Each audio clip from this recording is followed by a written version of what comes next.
Hello everybody, John Gregory here from Theme Park Tribune, bringing you an Orlando hotel review that's a little bit different because we're not that close to Universal, we're not that close to Disney here, but this is an off-site hotel review giving you an option beyond just the sphere of one resort versus another, kind of something in the middle. This is the WoodSpring Suites International Drive, down on the south end of International Drive, pretty close to SeaWorld, about a mile away from there, near International Drive and Westwood Boulevard, kind of northwest of Hunter's Creek, if you're familiar with your Orlando geography.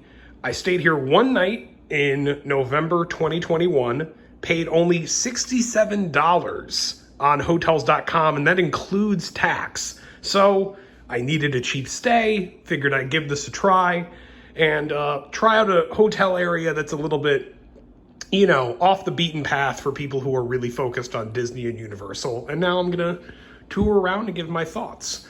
So these hotels, the WoodSpring Suites hotels, focus on these little efficiency studios that could be designed for cheap but longer term stays. That's obvious from this kitchen area here. You get a 2-burner stove, a microwave, a full sink, a full fridge. And I guess if you really wanted to stay here on the cheap for even a week or two, you'd have some tools here to save some money. Whether you want to do that, I don't know, because it's a pretty Spartan room. It's clean and everything, it's just not a place you want to linger in, personally. So that's, the kitchen area over here. Let's go over to the bathroom. First off, not often you have the circuit breaker in one of these rooms, but I don't know, maybe something with the kitchen they need to do that? I'm not sure. Going into the bathroom, a surprisingly large, well-lit, recently updated mirror from what I can tell. Not a sort of thing you'd expect at this price point. Kind of nice. Huge sink area with just the one sink, but you only have a queen bed in here, so that's not that surprising. The shower is just fine. That's all I can say about it. It's, it's kind of nice that it has a seat. I wouldn't have expected that. And it gets relatively steamed up, but it's a pretty pedestrian shower head. Nothing special. And one of my pet peeves, while being in Orlando, it has that well water smell. You don't get that closer to Disney and Universal. They'll pay extra to kind of not have that smell. I think it's a water softener they'll use, but it's for someone who is not used to well water. I'm from Chicago. All our water is fresh water from Lake Michigan. That sort of smell gets to you after a little while. It's been a lot. I've had hotels that are a lot worse, especially down on 192 in Kissimmee, where it's like overwhelming and it's in like the sink water and makes like water, anything but bottled water, like undrinkable down there, for me at least. Maybe I'm too picky. But just a warning that smell will be there in the shower. Heading out into the main living space, you have a little desk area. You have an actually really nice frame picture of Hulk at Universal, the Hulk coaster, that I'm guessing this is probably before they retracked it a few years ago, but still kind of a nice shot and a nice little touch.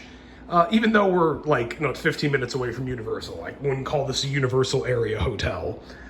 You have some storage down here, the TV, and then no closet, but some storage space here. And kind of oddly, no extras, no extra blanket, extra pillow sort of thing. You find that usually even in hotels without a pull-out bed where that's absolutely necessary, but you do get a laundry basket, which I guess is a nice touch if you're going to do laundry while you're staying here. And with this seemingly being catered towards longer-term stays, I guess they need that. The bed comes with these 2 pillows, and it was surprisingly comfortable. I was kind of expecting in a pretty, like, one of those beds where you can really feel the springs in there. But no, it was nice. I had a good night's sleep. Not much in the way of plugs. No USBs around the edge of the bed. Just plugs in the lamp here, over there in the wall closer to the bed, and then there's one on this end. Staying here with two people would be tough because someone's gonna have to like slide out here at night.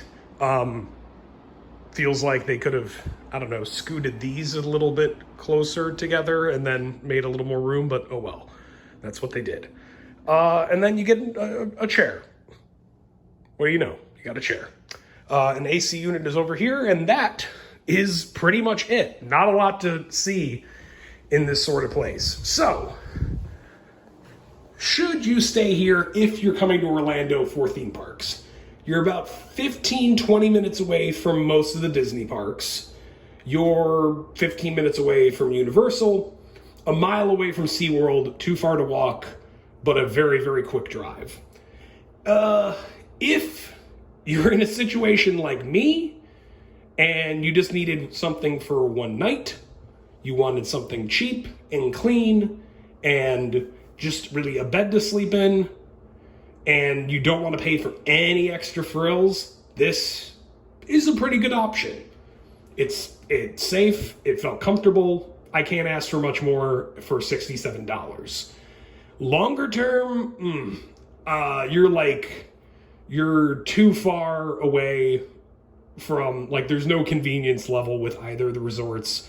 It's kind of nice if you like wanted to go back and forth in the same day, I guess.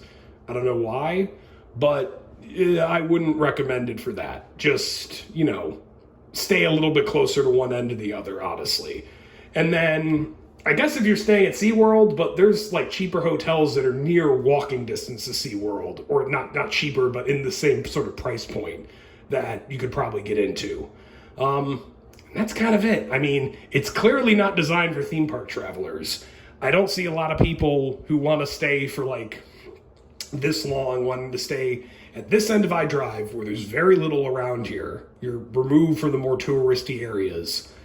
But, you need you're staying so long, you need an oven, or not an oven, a stove, and a microwave, and a full-size fridge. I don't think they're trying to appeal to theme park travelers, personally. But that's what it is. It's still a very clean, safe choice for very cheap. And in Orlando and any other place you're trying to go to a theme park, you really don't want to turn your nose up at that. You might need that sometimes. So it's an option to consider if you have some very specific circumstances.